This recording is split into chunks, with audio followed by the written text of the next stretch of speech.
오늘은 16절의 말씀을 중심으로 살펴보려고 합니다. 지난주에 우리가 나눴던 말씀을 잠깐만 정리해 보도록 하겠습니다.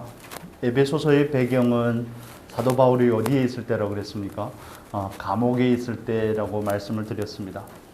사도 바울은 지금 감옥에서 에베소 교회를 향한 염려 때문에 그들에게 편지를 보내고 있습니다. 이방인들과 유대인들이 자꾸 다투니까요.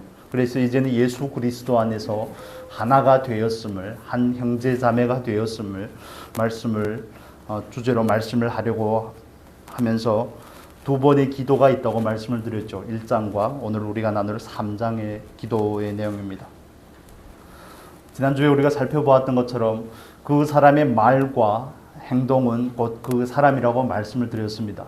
사도 바울의 기도를 보면 사도 바울이 어떤 사람인지를 우리가 알 수 있다고 말씀을 드렸죠. 사도 바울은 기도의 내용에서 그는 영적인 기도를 합니다. 영적인 측면을 위해서 기도를 합니다. 그것은 곧 사도 바울이 영적인 사람이라는 것을 의미하는 것입니다. 절대 가릴 수가 없습니다. 척하는 것도 정도가 있습니다. 여러분 이해가 되시죠? 흉내내고 척하는 것도 정도가 있습니다. 아무리 온유하려고 해도 그 불같은 성질을 눌러보지만 반복적으로 누르고 하다 보면 한계치가 있습니다. 그 한계치가 되면 폭발하게 되는 것이 우리의 사람이 가진 특징이기도 하죠. 그래서 사도 바울은 영적인 사람이기 때문에 영적인 기도를 할 수 있는 겁니다. 우리가 그냥 하나님 앞에서 다른 사람을 축복하면서 영혼이 잘되고 육체가 강건하고 범사에 형통하기를 원합니다. 이렇게 때로는 그냥 입술의 말로 그렇게 흉내를 낼 수는 있습니다. 그러나 흉내를 낸다고 해서 그 존재가 바뀌는 건 아니라는 것을 말씀을 드립니다. 사도 바울의 기도는 사도 바울이 어떤 사람임을 우리에게 보여주고 있습니다. 사도 바울은 영적인 사람입니다. 여러분도 영적인 사람이 될 수 있기를 바랍니다. 그리고 사도 바울은 교회를 향해 염려하는 사람이라고 말씀을 드렸죠. 또 사도 바울은 예수 그리스도와 함께 십자가에 죽은 사람입니다. 그는 이제 스스로 사는 것이 아니라 예수로 사는 겁니다. 그 안에 계신 예수로 함께 사는 것이 사도 바울의 삶인 것이죠. 또 그는 표대가 분명한 사람이라고 말씀을 드렸습니다. 지난주에 다 했는데 왜 반복을 하냐 이렇게 생각하실 수도 있겠지만 쉽게 잊어버리기 때문에 그렇습니다. 한번 정리를 하고 가겠습니다. 사도 바울의 표대는 얼마나 확실한지, 그의 다른 박제는 얼마나 일정한지, 얼마나 지속력이 있는지, 그런 지구력이라고 그러죠. 지구력이 있는지 전혀 흐트러지지 않고, 물론 육체를 가졌기 때문에 때론 죽고 싶을 때도 있고 때론 힘들 때는 포기하고 싶을 때도 있겠지만, 그러나 그는 그 자리에서 바로바로 일어나서 그 길을 다시 가게 됩니다. 우리는 육체를 가졌기 때문에 때론 연약할 수 있음을 여러분 인정을 하시면 좋겠습니다. 넘어질 때마다 나의 약함을 보여주시는 하나님 앞에 오히려 감사하시기를 바랍니다. 늘 강건하면, 제가 예전에 좀 심성이 바르지 않아서 그런 것 같습니다. 교회에서 365일 새벽 예배 나오는 권사님들이 제일 무섭다고. 365일 새벽 예배를 하루도 빠지지 않고 나오는 권사님들이 제일 무섭다고 그렇게 말씀을 드렸던 적이 있는데, 왜냐하면 그 365일 하루도 빠지지 않는 것 때문에 그것이 알게 모르게 자기 의가 되기 때문에 그렇습니다. 하나님은 때론 우리에게 그 넘어짐을, 연약함을 발견하게 하시는 것이 은혜인 줄 믿으시기를 바랍니다. 흐트러질 수 있다니까요. 신랑이 오기를 기다리지만 그 등불이 기름이 부족할 수 있습니다. 졸며 잘 수 있습니다. 졸며 자지만, 졸며 잔다는 표현과 주무신다는 표현은 전혀 다른 거죠. 잠깐 조는 것과 완전히 주무시는 건 다른 표현입니다. 순간순간 연약함이 발견이 될 때마다 하나님 앞에 그 존재를 인정할 수 있기를 바랍니다. 하나님 맞습니다. 제가 이렇게 연약한 육체를 아직도 가지고 있습니다. 그래서 사도 바울이 주님과 함께 있기를 원하지만 그 육체 가운데 있음으로 인해서 탄식하는 것도 우리가 볼 수 있습니다. 사도 바울은 교회를 위해서 염려하는 사람이고 십자가에 죽은 사람이고 표대가 확실한 사람입니다. 그는 영적인 사람이라고 말씀을 드렸죠. 오늘 한 가지 더 보충을 해서 사도 바울은 기도의 사람입니다. 그는 감옥에 있으면서도 그 자리에서 자기가 할 수 있는 것을 하는 겁니다. 그 자리에서 교회를 위해서 자기가 할 수 있는 것, 서신을 쓰고 편지를 쓰고 또 기도를 하는 겁니다. 사도 바울이 분명히 확신하는 것은 기도를 통하여서 하나님께서 역사하신다는 사실을 믿기 때문에 그렇습니다. 그렇지 않으면 아마 수수방관하고 있을 겁니다. 될 대로 되라, 알아서 되겠지, 하나님 알아서 하시겠지. 물론 우리가 기도를 하든 하지 않든 하나님은 알아서 하십니다. 그러나 우리가 기도로 하나님의 그 거룩한 역사에 참여한다는 것이 저와 여러분에게 긍지가 되고 자랑이 될 수 있기를 바랍니다. 이건 너무너무 중요한 겁니다. 여러분이 기도하지 않으셔도 예수님께서는 때가 되면 오십니다. 왜냐하면 우리가 간혹 기도하지 않는다고 할지라도 하나님은 다른 사람에게 찾아가 그 부담을 주시거든요. 마라나타, 주 예수여 다시 오시옵소서, 그날을 사모하며 기도하는 사람들이 다른 사람들에게 그 부담을 줘서 그 기도를 하게 하십니다. 하나님은 늘 자신의 뜻을 그 누군가에게 계시해서 그 계시된 그 뜻을 따라 우리가 기도하기를 원하시는 겁니다. 하나님은 감옥에 있는 수감 중에 있는 바울에게 찾아가셔서 그가 지금 에베소 교회를 위해서 편지를 쓰고 기도를 할 때임을 그에게 계시하고 나타내신 줄로 믿습니다. 성령으로 감동하신 줄로 믿습니다. 그래서 사도 바울은 그 자리에서 자기가 할 수 있는 일을 하는 겁니다. 그렇지만 사도 바울이 비록 몸으로 직접 가서 그들을 만나고 위로하고 격려하고 이런 일을 하지 못하지만 비록 만날 수 없기 때문에 그는 가장 위대한 일을 하고 있는 것인 줄로 믿습니다. 기도는 가장 위대하고 가장 놀라운 그리스도인의 특권인 줄로 믿습니다. 그냥 기도나 하자 이런 게 아닙니다. 여러분은 기도에 대해서 어떻게 생각하십니까? 여러분의 기도의 내용은 어떻습니까? 기도의 내용이 형식적이면 그 사람은 형식적인 사람일 겁니다. 기도의 내용이 영적이면 그 사람은 영적인 사람임이 틀림이 없습니다.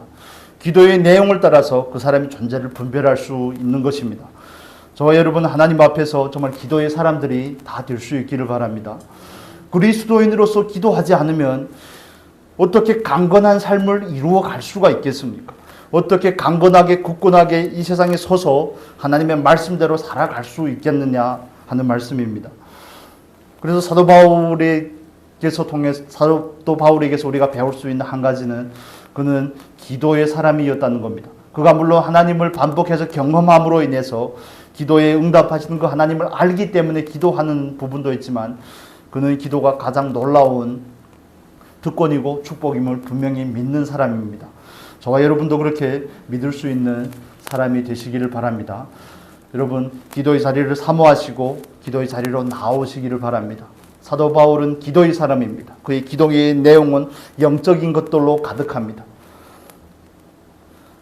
에베소 교회 성도들의 건강이라든지 삶의 환경이라든지 그런 것을 위해서 기도하는 것이 아니라 성령으로 그들의 속사람을 강건하게 하옵시고가 사도 바울의 첫 기도입니다. 전적으로 그들의 영적인 안위를 걱정하는 것이 바울의 걱정의 내용이죠. 그리고 사도 바울의 기도는 구체적입니다. 여러분, 기도가 얼마나 꼼꼼하고 구체적이고 치밀하게 짜여 있는지를 우리는 이 짧은 기도를 통해서 알 수 있습니다. 사도 바울은 이 기도를 통해서 신앙의 본질, 에베소 교회 성도들에게 가장 필요한 것이 무엇인지에 대해서 정확하게 진단하고 조언을 하고 있습니다. 우리 계시록의 말씀 잠깐 볼까요? 에베소 교회에 대해서 좀 이해를 하시면 좋겠습니다. 계시록 2장입니다. 요한계시록 2장 에베소 교회에 대한 말씀을 보겠습니다. 신약 성경 399페이지입니다. 에베소서 2장 4절의 말씀입니다. 2장 4절만 읽겠습니다. 같이 읽겠습니다. 그러나 너를 책망할 것이 있나니 너의 처음 사랑을 버렸느니라. 아멘. 성령 안에서 하나님이 주시는 모든 계시는 같은 줄로 믿습니다. 감동은 같은 줄로 믿습니다. 사도 바울은 에베소서를 기록하였지만 감동으로 인해서 기록하였지만 요한계시록은 사도 요한이 기록한 거죠. 반모섬에 유배 갔을 때 기록을 한 겁니다. 그러나 하나님께서 요한에게 계시한 그 내용이나 사도 바울에게 계시한 그 내용은 동일하다는 것을 우리가 금방 눈치챌 수 있습니다. 사도 바울은 에베소 교회를 향해서 이렇게 기도하죠. 두 번째 내용이기도 한데 17절에 보면 제가 읽어드리겠습니다. 믿음으로 말미암아 그리스도께서 너희 마음에 계시게 하옵시고 너희가 사랑 가운데서 뿌리가 박히고 터가 굳어져서 이렇게 기도를 합니다. 계시록 2장 4절에서는 너희의 처음 사랑을 버렸느니라. 에베소 교회에 필요한 것은 뭐라는 겁니까? 첫사랑이라는 겁니다. 그 첫사랑의 감격을 잃어버렸기 때문에 다시 그 자리로 돌아가서 그 안에서 터가 굳어지고 뿌리를 깊이 내려야 된다는 겁니다. 가장 본질적인 사랑을 잃어버리면 에베소 교회처럼 정말 이단을 분별해내고 정말 하나님을 향한 충성이 있다고 할지라도 사랑이 없으면 모든 것이 아무것도 아님에 대해서 알기 때문에 이렇게 말씀을 하는 겁니다. 여러분, 사도 바울의 기도는 영적일 뿐만 아니라 구체적입니다. 그들의 필요를 스스로의 감각과 느낌으로 기도하는 게 아닙니다. 그렇지 않습니까? 로마서 8장 26절은 우리에게 이렇게 말씀하죠. 성령이 우리 안에서 말할 수 없는 탄식으로 우리의 필요를 위해서 기도한다고 말씀을 합니다. 여러분, 기도하실 때 성령을 의지하시기를 바랍니다. 조목조목 나열해서 기도하는 것도 좋지만 정말 하나님께 의지하는 마음으로 기도하시기를 바랍니다. 다른 말로 하면 성령께서 나를 통해서 하는 기도를 정말 많이 연습을 하고 많이 하시면 좋겠습니다. 그걸 우리는 방언 기도라고 그럽니다. 사도 바울은 고린도전서 14장에서 내가 다른 사람보다 방언을 더 말하는 것을 자랑스럽게 여긴다고 말합니다. 여러분, 방언 기도는 놀라운 은혜와 능력인 줄 여러분 믿으시기를 바랍니다. 사도 바울의 기도는 영적인 기도입니다. 사도 바울의 기도는 구체적입니다.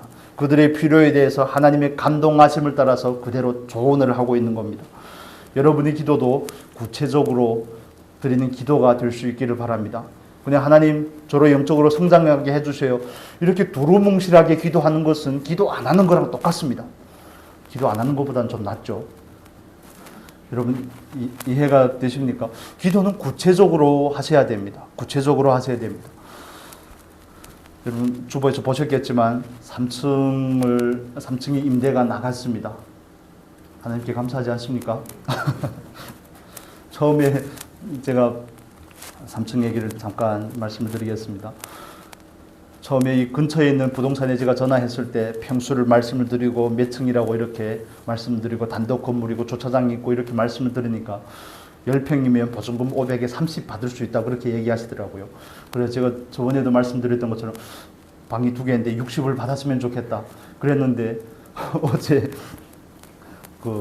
우리 허 권사님, 강 권사님하고 예전에 같이 신앙생활을 하시던 분이신 그 송 집사님께서 오셔서 목사님 지금 그렇게 못 받아요. 뒷방은 10만 원 받으면 그래 장로님께서 하신 말씀이 맞았던 겁니다. 30만 원 받으면 좋겠다고 그렇게 말씀하셨는데 30만 원 받았습니다. 그래서 저는 또 하나를 30만 원씩 받으려고 기도를 그렇게 했죠. 그런데 어제 기도 얘기니까요. 기도를 할 때 그렇게 기도를 했습니다. 하나님 좀 좋은 분이 들어왔으면 좋겠습니다. 좋은 분이 들어왔으면 좋겠습니다.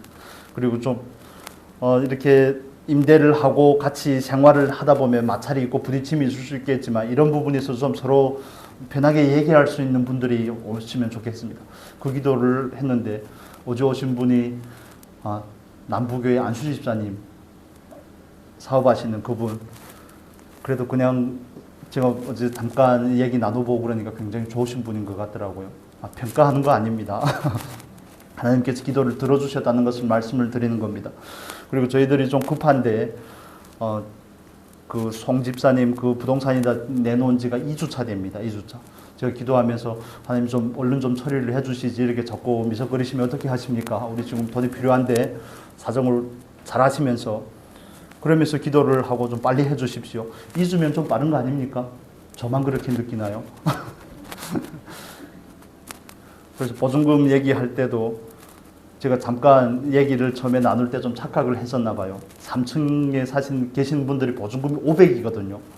그래서 처음에 그분들이 지금 700에 있는데 어떻게 그렇게 싸게 할 수 있냐 그러면서 했었는데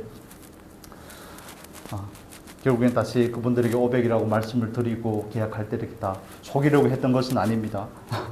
그래서 기도는 구체적으로 하는 것에 대해서 말씀을 드리는 겁니다. 좀 좋은 분들, 얘기하기 편한 분들이 오면 좋겠습니다.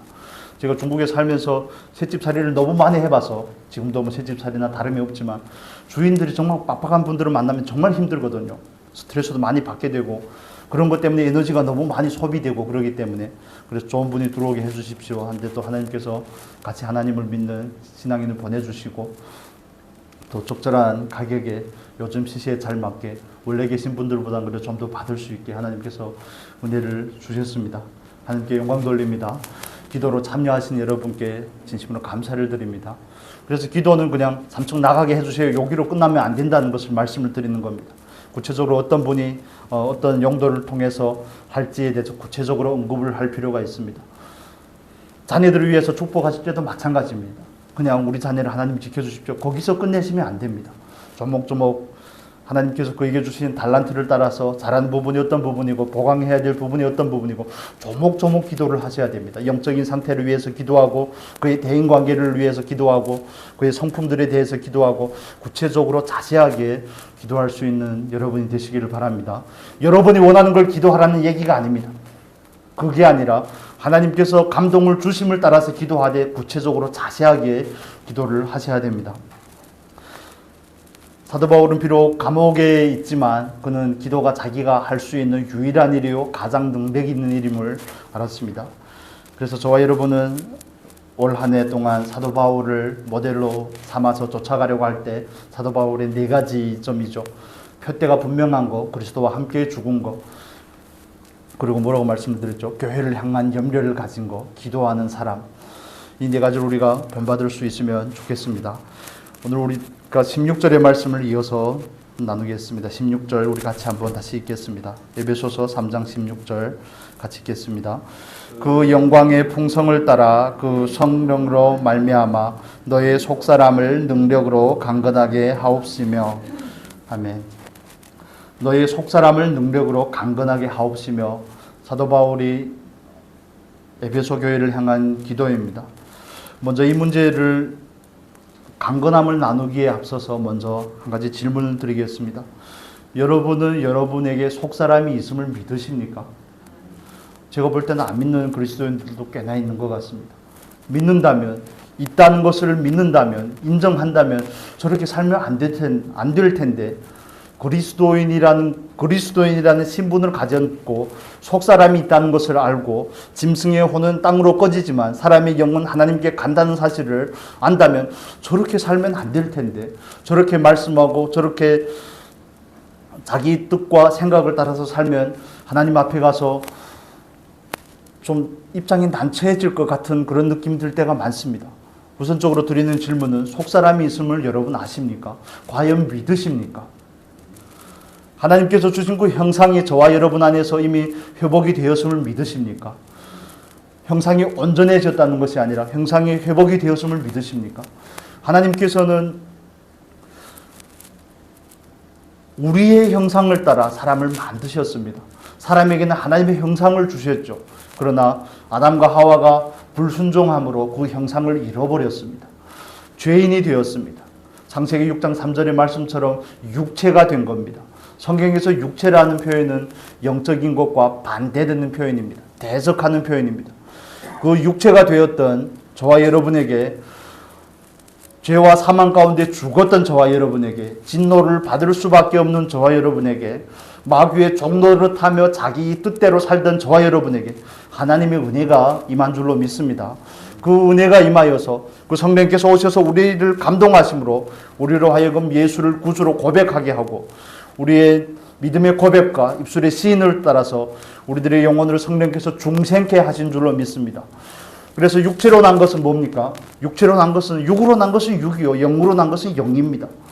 우리들의 육은 어디로부터 온 겁니까? 아담으로부터 온 겁니다. 그래서 로마서 5장 12절은 한 사람이 죄를 범함으로 모든 사람이 죄인이 되었고 모든 사람에게 죽음이 임했다고 이렇게 말씀을 하죠. 저와 여러분이 하나님을 알기 전에는 죽은 사람이었던 겁니다. 살아 움직인다고 호흡이 있고 심장이 뛴다고 산 게 아닙니다. 생명이신 하나님이 없으면 죽은 겁니다. 예수님께서 말씀하셨죠. 내가 길이요 진리요 생명이니 나로 말미암지 않고는 아버지께 갈 자가 없습니다. 예수가 생명이고 예수가 길이고, 그런데 예수가 없으면, 예수라는 그 생명을 소유하지 못한 사람은 죽은 사람입니다. 그래서 이 세상에 두 부류의 사람이 있죠. 산 사람과 죽은 사람이 있습니다. 산 사람은 예수 그리스도로 말미암아 중생한 사람인 줄로 믿습니다. 그래서 하나님 우리 안에 새로운 창조의 역사를 이루신 겁니다. 그런즉 누구든지 그리스도 예수 안에 있으면 뭐라고요? 새로운 피조물이라. 이전 것은 지나갔으니 보라 새 것이 되었도다. 우리가 예전에는 다른 사람들도 육체로 알았지만 이제는 그리스도도 육체로 알지 않겠다고 표현하는 것과 마찬가지입니다. 우리는 중생한 사람입니다. 거듭난 사람입니다. 새로운 피조물이 되었습니다. 하나님의 형상을 온전히 회복한 사람인 줄로 믿습니다. 이걸 성경에서는 속사람 이렇게 표현을 하는 겁니다. 그렇기 때문에 저와 여러분에게는 두 인격이 있습니다. 하나는 옛사람의 인격, 이걸 구습이라고 그러죠. 구습. 옛사람의 인격과 새사람의 인격이 있습니다. 그런데 일부분의 그리스도인들 안에서는 새사람의 인격이 아직 형성이 되지 않았습니다.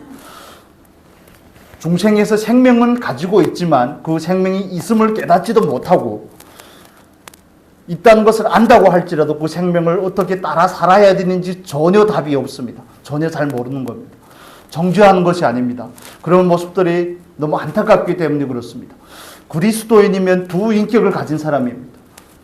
여러분 믿으십니까? 속사람이 있음을 믿으십니까? 그 속사람을 가지고 하나님 앞에 설 것이라는 것을 여러분 믿으십니까? 그렇다면 지금 이대로 이렇게 살아도 될지, 이것을 우리가 좀 진지하게 고민을 해봐야 될 겁니다. 하나님 앞에 설 때 정말 떳떳하게 어떻게 부끄럽지 않겠습니까? 너무 황송하고 죄송하지만 하나님 앞에 설 때 정말 온전한 모습으로 설 수 있을지가 저와 여러분이 고민이 되어야 되는 겁니다. 속사람이 있다는 것을 아신다면 말씀대로 살아야 되겠구나 하는 것이 결정이 되는 겁니다. 확정을 할 수밖에 없는 상황입니다. 왜냐하면 우리의 육체는 음식을 먹어서 강건케 되지만, 그러나 우리의 속사람은 하나님의 말씀을 먹어야지 강건케 되기 때문에 그렇습니다. 속사람이 있음을 믿으신다면 그 속사람을 강건케 하기 위하여 사모하시기 바랍니다. 성령께서 강건하게 하시지만 성령께서 언제나 주체가 되시는 것은 변함이 없습니다. 그러나 저와 여러분이 해야 될 일은 성령께서 나를 강건하게 할 수 있도록, 그 누군가를 강건하게 할 수 있도록 기도하는 일입니다. 또 성령이 그 물줄기에 우리의 호스를 갖다 대는 일을 우리가 해야 되는 겁니다. 그걸 우리는 은혜의 수단, 은혜의 방편들이라고 말하는 겁니다.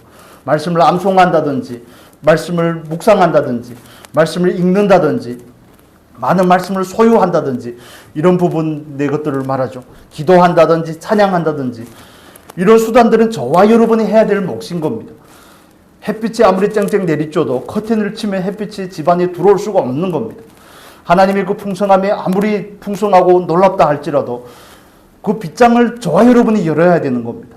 여러분 커튼을 여시고 마음의 문을 여시고 하나님을 받아들일 수 있기를 바랍니다. 속사람이 있다는 것을 믿으신다면 속사람을 이제는 강건케 하기 위해서 저와 여러분이 해야 될 그 몫을 우리가 해야 되는 것입니다. 물론 하나님은 강제로 하실 수도 있습니다.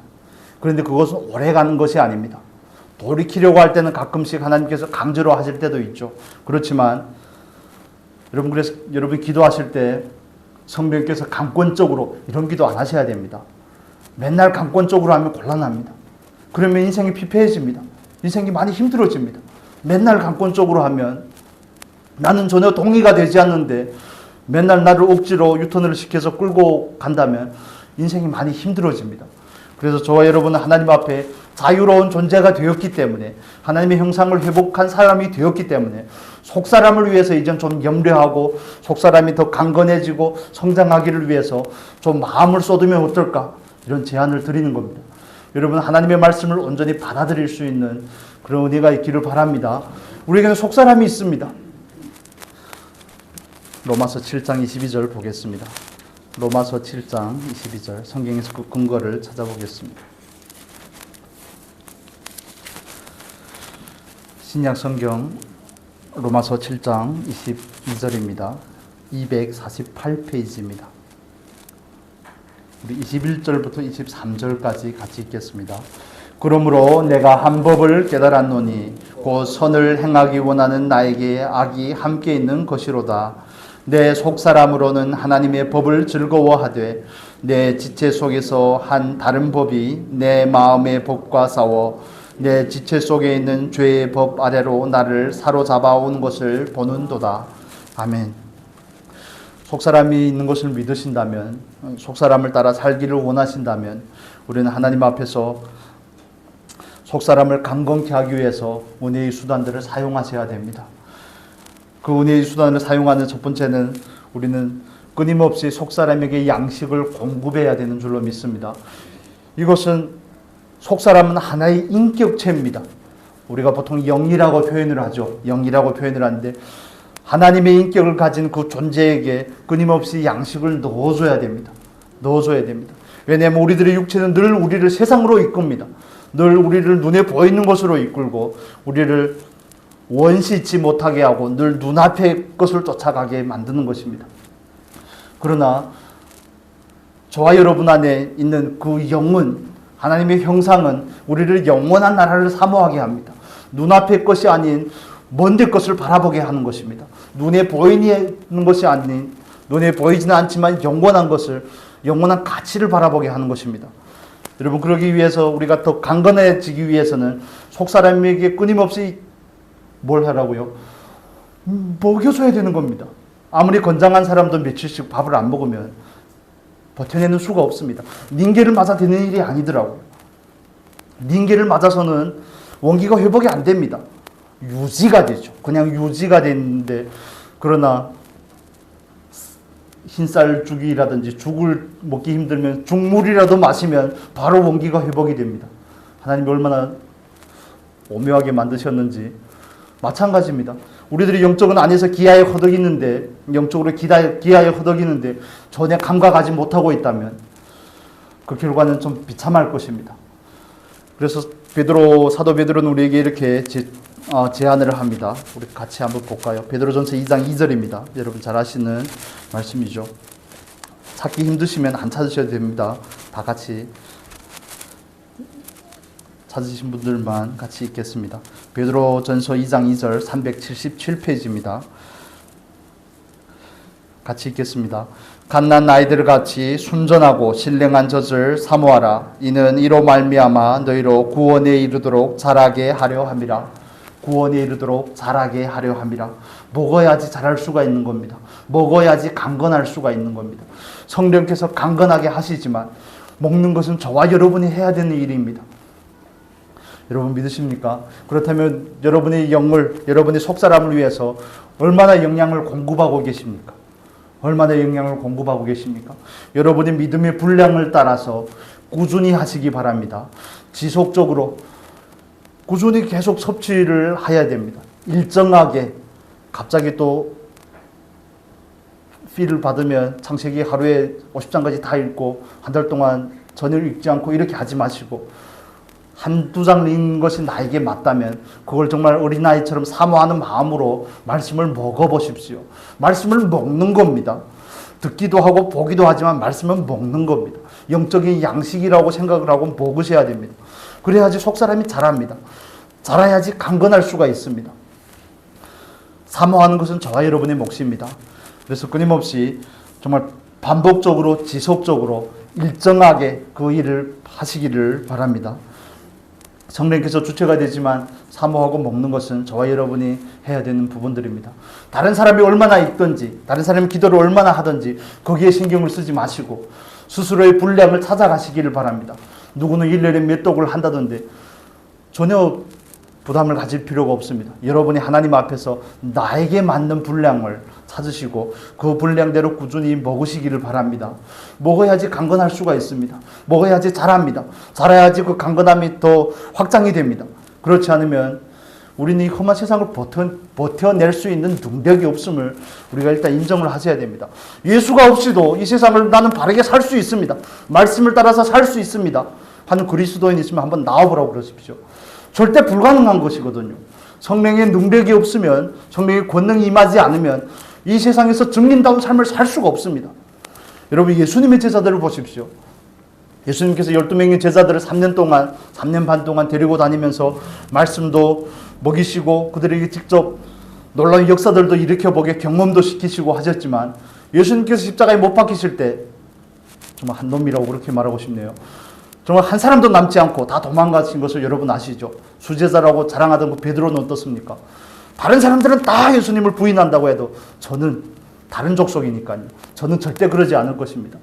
보기 좋게 실패를 합니다. 정말 그 닭 울음소리를 들을 때 베드로의 심정이 어땠는지 조금 예수님께서 그 바닷가로 베드로를 다시 찾아왔을 때 베드로의 심정이 어땠을지 조금 이해가 되지만 그러나 그 겁 많던 베드로가 자기 확신에 차서 자기 자랑에 충만하던 그 베드로가 성령의 약속을 기다리며 10일 동안 기도합니다. 그렇죠. 사도행전. 그게 오순절이 성령이죠. 예수님께서 40일 만에 부활하시고 나서 10일 동안 기도한 겁니다. 120명이 되는 문도들이 바나바의 집에서 기도를 마가의 다락방이죠. 바나바의 집이 아니라 마가의 다락방에서 10일 동안 기도를 할 때 그들은 성령의 은혜를 받습니다. 성령의 권능을 받습니다. 그래서 사도행전의 핵심적인 요절의 1장 8절에서 뭐라고 말하죠? 오직 성령이 너희에게 임하시면 너희가 권능을 받고 권능을 받지 않으면 예루살렘이 뭡니까? 아무 데도 못 나가는 겁니다. 자기 스승이 십자가를 찢는데 이렇게 배은망덕한 사람들이 있을까요? 정말 때로는 그런 생각이 들지만 말씀 안 드리겠습니다. 정말 때로는 그리스도인들이 건달들보다도 더 의리가 없다는 이런 생각이 확 듭니다. 예수님의 그 제자들도 마찬가지입니다. 이렇게 의리가 없을까? 3년 반이나 같이 했는데 흉내라도 한번 내볼 법한데 그런데 그게 연약한 육신의 모습인데 어떻게 하겠습니까? 그러나 성령을 받고 나서는 그들의 모습이 완전히 바뀌었습니다. 이 말씀을 읽을 때마다 얼마나 감격스러운지 사도행전 5장의 말씀 한번 보겠습니다. 시간이 사도행전 5장 41절입니다. 41절.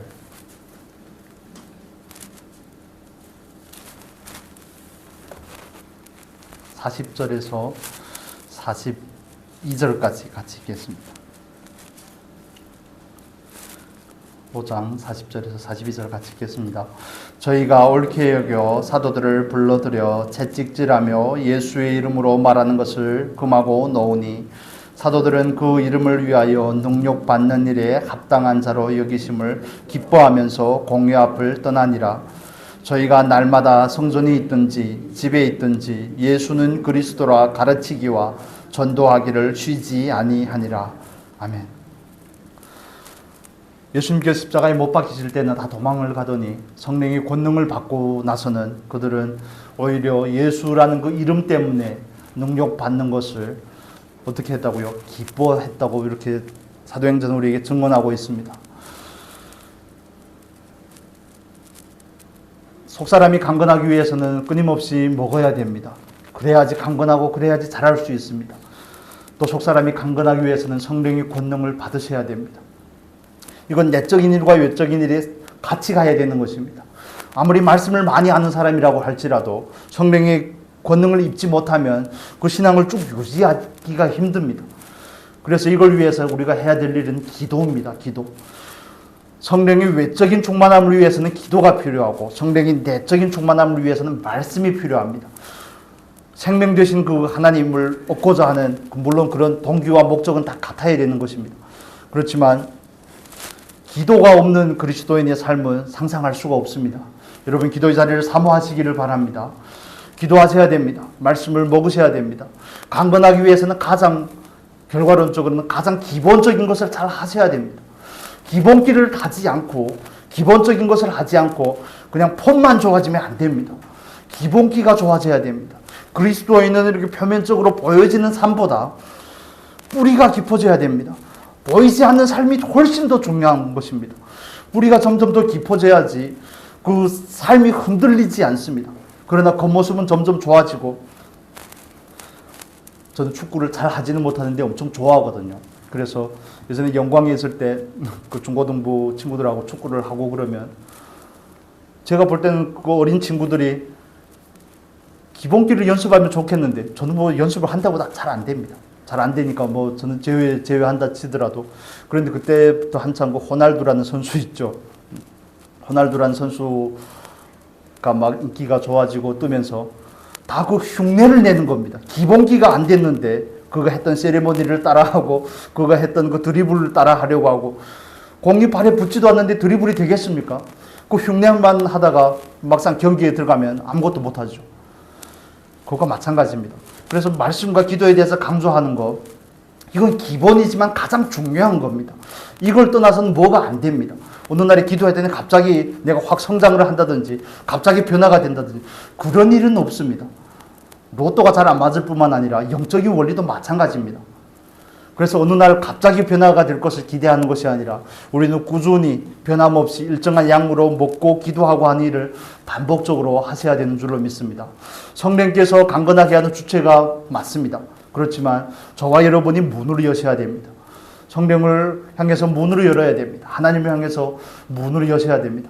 그래야지 하나님의 능력이, 성령의 능력이 우리 안에서 일할 수가 있습니다.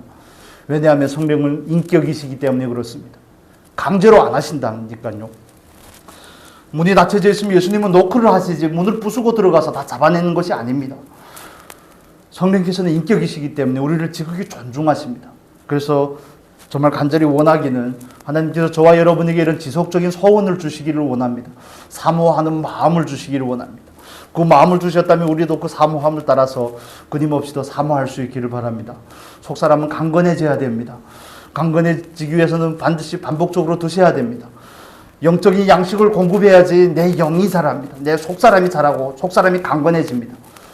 속사람만으로 부족합니다. 왜냐하면 우리는 제어해야 될 육체가 있기 때문에 그렇습니다. 기도의 자리로 나와야 됩니다. 성령의 충만함을 입어야 됩니다. 그래야지 우리가 이 강건함을 유지할 수가 있습니다. 말씀을 정리하도록 하겠습니다. 저와 여러분, 하나님께서 우리에게 주신 비전을 따라서 올 한 해는 사도 바울과 같은 그런 삶을 살기를 간절히 소원합니다. 기도의 사람이 되시기를 바랍니다. 교회를 염려하는 사람, 또 그리스도와 함께 죽은 사람, 또 표대가 확실한 사람이 될 수 있기를 바랍니다. 그래서 우리가 속사람의 강건함을 위해서 많이 드셔야 됩니다. 많이 드시고 지속적으로 드시고 일정한 양을 정해놓고 드시고 기도도 마찬가지입니다. 분량에 맞게 지속적으로 끊임없이 반복적으로 하시는 일은 너무너무 소중하고 중요한 것입니다. 여러분, 기본기를 먼저 더 단단하게 다지고 하나님 안에서 저와 여러분의 속사람이 더 강건해질 수 있는 귀한 은혜가 있기를 바랍니다. 속사람이 있다는 것을 믿으신다면, 언젠가는 내 영이 하나님 앞에 가서는 그 날이 있다는 것을 믿으신다면 정말 우리에게 주어진 이 기회의 날들 가운데서 하나님 앞에 온전히 충성할 수 있기를 예수님의 이름으로 축복합니다. 기도하겠습니다. 거룩하신 하나님, 감사합니다. 우리에게 확실한 표대를 주시고 우리가 올 한 해 달려갈 수 있도록 은혜를 주심을 감사합니다. 아버지, 우리가 어떤 상황 가운데서도 늘 하나님 앞에 기도할 수 있는 사도 바울과 같은 기도하는 사람이 될 수 있도록 인도하여 주옵소서. 기도가 가장 놀라운 특권이며 기도를 통해서 하나님께서 역사하신다는 사실을 깨달아 알게 하시고 우리들의 기도가 더 깊어지고 더 구체적이 될 수 있도록 인도하여 주시옵소서. 아버지, 우리 속사람의 강건함을 위해서 성령께서 끊임없이 역사하심을 감사합니다. 우리에게 사모하는 마음을 주시고 끊임없이 먹고 끊임없이 기도의 자리로 나아갈 수 있도록 인도하여 주옵소서. 감사하며 예수님의 이름으로 기도합니다.